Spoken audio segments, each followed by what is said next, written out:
Of all your interviews, which ones you felt was probably the most interesting? Oh, that's a really good question.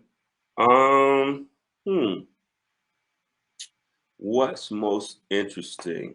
I think there's different levels to it. I think obviously when I did the Freaknik documentary on Hulu, which came out last year, which I directed, there was a lot of really great interviews about the history of Atlanta, like the ex-mayor and people like that, and people who were there from the beginning, you know what I mean? And even like Jermaine Dupri and Luke had a really fascinating interview. All the unsungs, Too Short, 40, those are some great ones.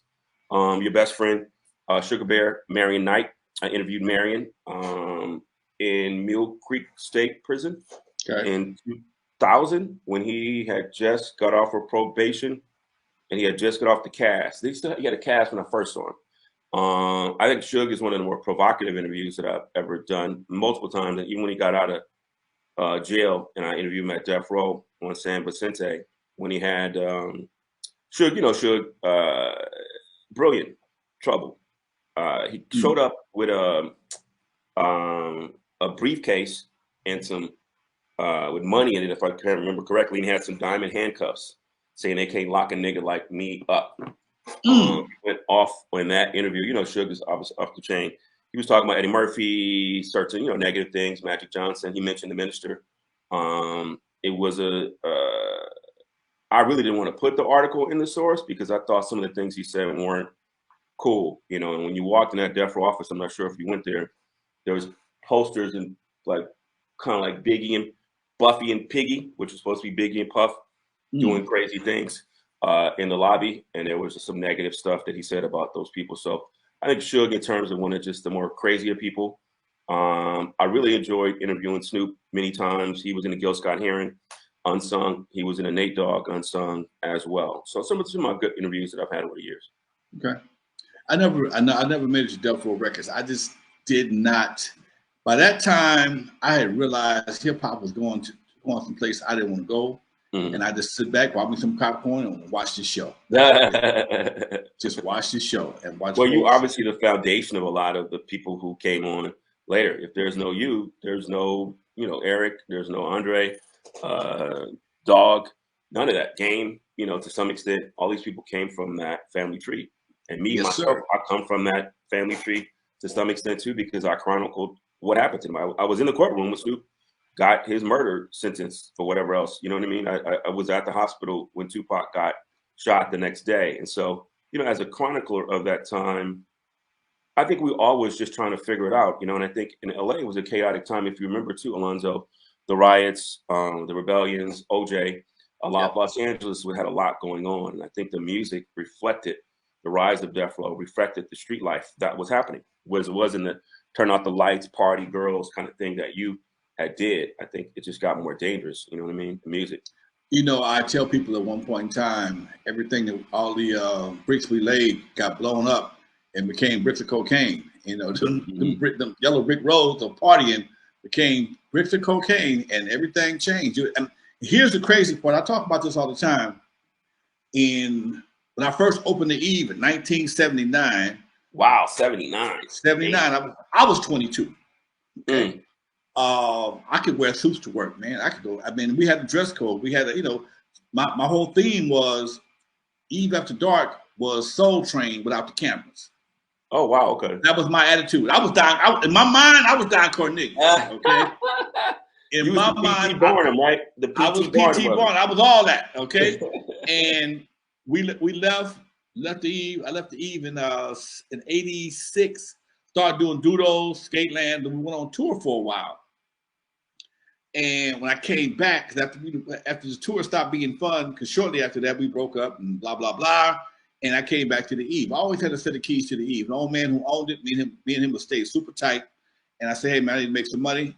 I was gonna get the club. So I opened the club back up, man. I came up there one night in my suit and my hard sole shoes. Shit, I had to run out my own goddamn club. These niggas are going crazy.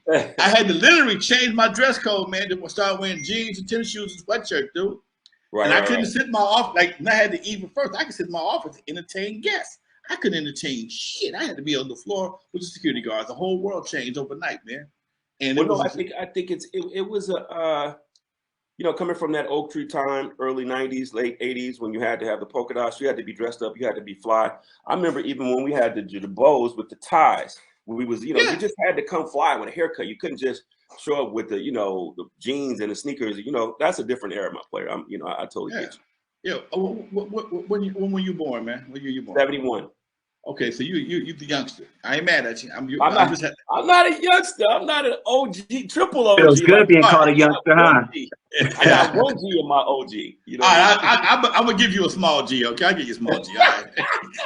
Why you do me so bad, Lonzo? I'm gonna give you a small G. Okay. Now, you know, when you see as much as we have seen from different angles, and I tell people, life is like a concert. Some people got a backstage pass. Some people got front row seats. Some people up in the balcony, and some folks are in the parking lot. Okay, guys like me and you, we backstage pass folks. We watch them come in. We watch them when they come off the bus. We seen these folks before they blew up or after they blew out. Right.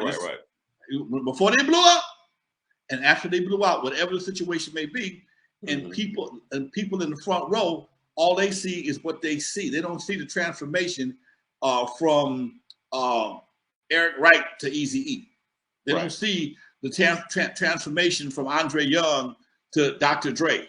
So when you talk to these people, especially from your perspective, they open up a lot different. They open up to sometimes a little bit more honest. Who did you interview that surprised you the most that wasn't like his persona? Did anybody actually fit that description? Who wasn't like his persona? That's a really good question. Well, one person who was like his persona was Bill Clinton.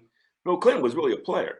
I'm not sure if you know that. Bill Clinton could have been with the young ladies in the street life. He was a real smooth player. I was interviewing him.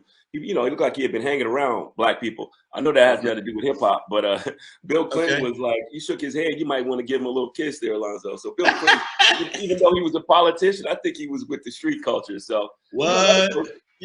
Funny. Another person who I think a lot of people just texting me right now. So ironic that you said that is Too Short. I think people think that Todd, because he says, you know, bitch and, you know, strippers and gangsters and strippers and all this kind of stuff and suck my dick or whatever, all these kind of things that he says. He's very, very intellectual, very quiet, kind of not quiet, but well-spoken. Is not a loud dude. And it's just a real, like, down-to-earth person. I think people create these caricatures, you know, of themselves to promote that kind of thing. Like when you see even like a DMX, you know, who I met and interviewed, or and obviously Tupac.